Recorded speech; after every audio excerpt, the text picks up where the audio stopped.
Ok, bienvenue dans ce chapitre. Bienvenue. On continue dans les travaux pratiques et concrets et personnalisés par rapport à votre club, par rapport à votre équipe, avec ici le carnet de formation. On a vu juste avant le carnet d'entraînement. Ça, c'est pour tout ce qui est animation d'entraînement, concevoir, planifier et mettre en place ensuite votre séquence d'entraînement. Et là, on va voir maintenant le fil rouge un petit peu de votre saison, votre projet d'équipe. À la fois votre projet d'équipe et votre projet personnel. D'accord. Il va y avoir 3 étapes sur ce document-là. Donc, comme sur le cas d'entraînement, vous en prenez possession, vous faites utiliser le modèle, et ensuite, en haut à droite, comme vous voyez ici, vous venez le personnaliser, comme moi j'ai fait ici, par exemple, Bazas, Amélie, Baby, carnet de formation. N'oubliez pas de faire ça. Ensuite, vous faites partager, euh, et enfin, vous faites pas partager, vous faites envoyer au professeur. Moi, je l'ai pas en fait. Je l'ai pas parce que c'est moi-même en fait. Mais en haut à droite, normalement, vous avez écrit envoyer au professeur. Ok. Très bien. Une fois qu'on a fait ça, on va arriver sur la première page, qui est donc le diagnostic équipe, le premier diagnostic, qui va être un diagnostic par rapport à des datas, par rapport à des données. Donc ici dans le tableau, on clique dessus. C'est assez intuitif, comme le carnet d'entraînement.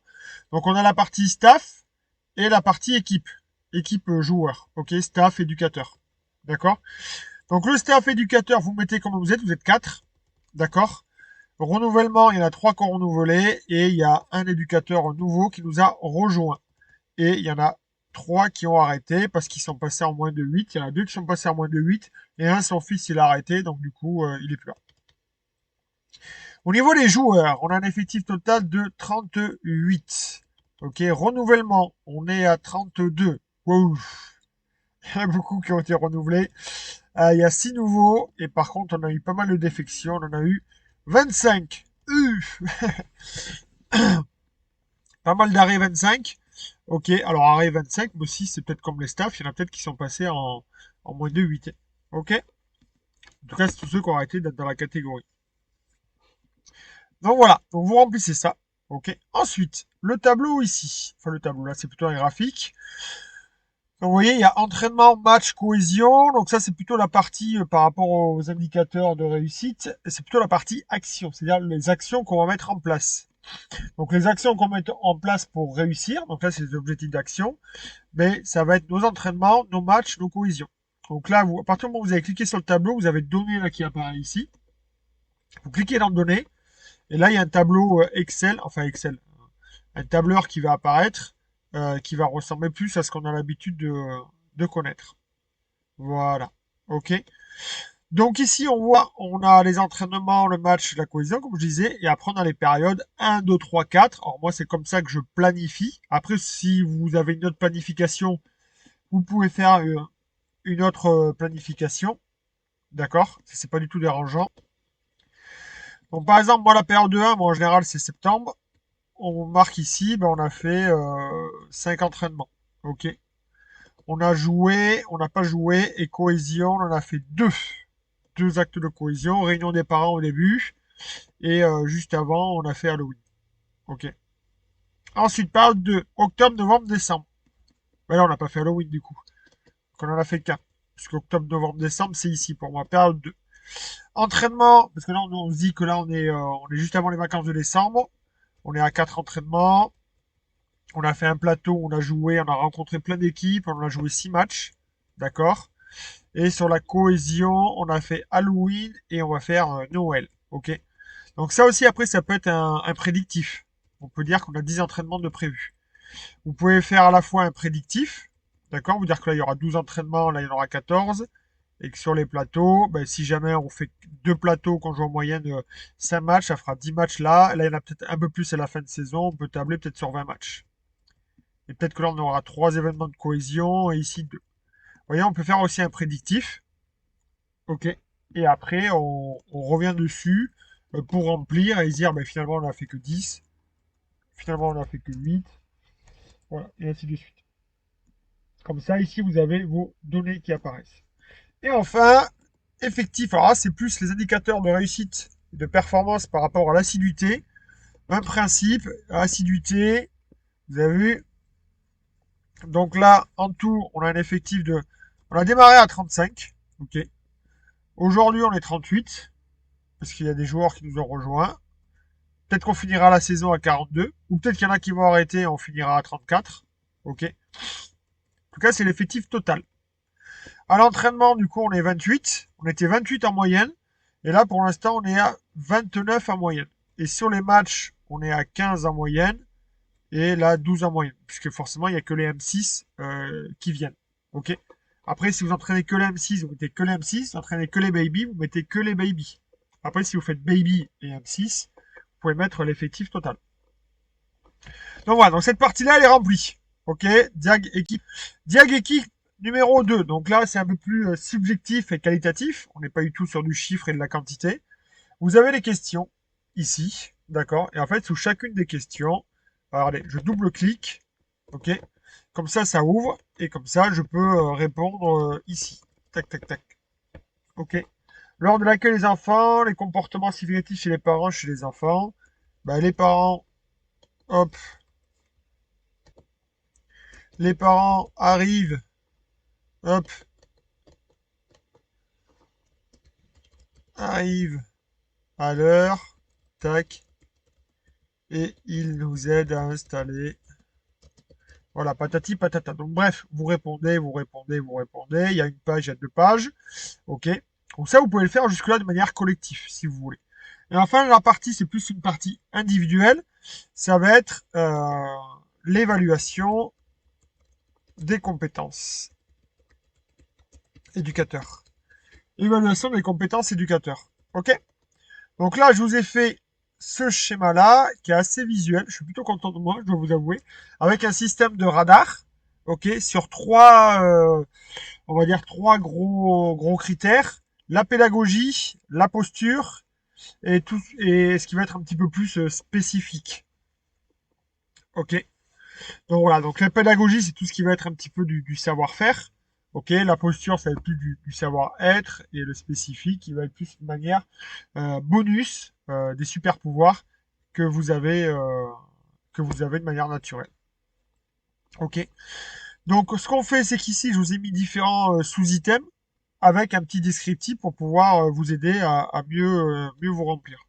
Mieux vous remplir, enfin mieux vous évaluer. Donc par exemple, animer, mais ça veut dire, mais est-ce qu'il y a un temps de jeu des situations des enfants par rapport à mon temps de parole, par rapport au temps de repos, est-ce qu'il y a de l'intensité, du dynamisme? Vous savez, parfois l'éducateur il parle beaucoup. Voilà, les joueurs ils jouent pas forcément beaucoup. Donc est-ce que je suis capable de ça? Motiver, est-ce que je valorise? Est-ce que je guide? Est-ce que j'utilise des renforçateurs? Est-ce que j'encourage? Est-ce que je mets en avant les comportements nécessaires? Voilà, c'est ces choses-là. Donc maintenant, ce que vous faites, vous cliquez sur le radar, toujours le même principe. Je clique dessus, d'accord? Et en fait, vous avez pareil le tableau des données qui apparaît. Et là, c'est une note de 0 à 5, tout simplement. Donc, il se compose en trois parties. Donc là, vous retrouvez animer, concevoir, motiver, bien jouer. Là, les parties qui sont ici, vous les retrouvez là. Et enfin, vous avez l'évaluation de l'éducateur. Donc vous faites votre évaluation donc de 0 à 5. Ok, donc par exemple 1, 4, là, ce que j'ai mis ici. Ensuite, vous fixez vous des propres objectifs. Ok, aujourd'hui, je suis à 1 en animation. Mon objectif, c'est d'être à 3. Concevoir, je suis à 4. Mon objectif, c'est d'être à 5. Motiver, là, je suis à 3. Mon objectif, c'est d'être à 5. Je trouve que c'est très important. La sécurité, c'est très important aussi. Gamifier, bon, je sais pas trop. Pour l'instant, je doute un peu. J'ai du mal à le faire. Je suis pas très bon. Allez, un petit objectif de 2 déjà. Vous voyez, c'est comme ça qu'on vient remplir son tableau. Et enfin, la partie formateur. Donc, c'est la personne qui vous accompagnera sur le terrain. Voilà, soit le tuteur ou soit le CTC, qui vient vous évaluer. Ici. Alors là, ce sera plus le CTC ou un éducateur conseil, qui lui vous évaluera, tac, et ainsi de suite. Ok, donc ça, on va le faire pour chacun des trois radars qui sont ici, qui sont notés par rapport à ces éléments-là. Quand vous voyez ici qu'il y a une petite photo qui apparaît avec ma petite tête là, ok, ça veut dire que là-dessus, j'ai mis des indications. Parce que peut-être que ça vous parle pas beaucoup, ces notions-là, et j'essaierai peut-être de le faire sur d'autres endroits en fonction de vos retours. Donc je clique dessus, et comme ça ouvre un commentaire, voilà, qui définit un peu plus c'est quoi cette notion de leadership flexible. Voilà. Même si là j'ai mis des mots là, Et peut-être que là, ici, ça vous parlera un petit peu plus. Ok, sachant que pour moi, les 6 sont des compétences vraiment très très importantes. Donc après, pour que ce soit un peu plus lisible votre diagramme, si vous le sautez, ce qu'on peut faire aussi, c'est, vous voyez là, il y a les trois qui se superposent. Déjà, si je vais dessus, vous voyez qu'on voit surtout les objectifs, ici. Comme ça, on voit plus le formateur. Et si je vais chercher l'autre, l'éducateur il doit être juste là. Ok, donc vu qu'il est en dessous, il n'est pas évident à choper. Ou sinon, vous avez un moyen plus pratique encore, c'est vous cliquez sur éducateur, et comme ça, il y a juste éducateur qui apparaît. Vous voyez? Vous cliquez juste sur objectif, vous enlevez éducateur, hop, vous cliquez juste sur objectif, comme ça, il n'y a que les objectifs qui apparaissent. Et pareil si vous faites avec formateur. Ok? Voilà. Et maintenant, si vous êtes plusieurs, ben ici, vous mettez le nom de la personne. D'ailleurs, je vais faire ça. Je vais faire un petit cadre photo, mais je crois que j'en ai déjà fait un ici. Parce que là, ici, en fait, au milieu, si vous voulez, après, vous pouvez personnaliser un petit peu votre carnet, si jamais vous avez du temps et que cela vous plaît de faire ça, pour rendre les choses un peu plus visibles. Donc là, vous avez votre logo. Donc ici, vous pouvez coller le logo du club. D'accord? L'avantage, c'est quand on fait ça, vous voyez, avec ce cadre-là, ça vient. Parce que là, ça me met la photo peut-être trop gros. Automatiquement, si je le mets dans le cadre, ça va venir me l'ajuster plus facilement. Alors j'ai changé parce que ça ne marchait pas, parce que c'était un sticker animé. Mais sinon avec ça, ça marche très bien. Voilà. Ok. Donc là, je l'enlève, je fais retour en arrière. Tac. Donc maintenant, là, vous mettez le logo de votre club. Et ici, vous allez mettre du coup, vu que c'est de manière individuelle, vous mettrez le visage de la personne. Voilà, tout simplement. Visage de la personne. Et là, vous pouvez écrire le visage et vous pouvez même mettre son prénom. Ok. Et après, ce que vous faites dupliquer la page.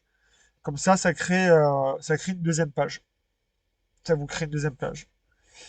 Hop, comme ceci. Voilà, juste ici. Et si jamais vous voulez tout voir en grand, vous cliquez en bas à droite et ça vous met tout en vignette de manière un peu plus grand. Voilà, comme ça vous pouvez revenir sur les pages que vous voulez. Allez, je vous laisse, à vous de jouer. Amusez-vous bien.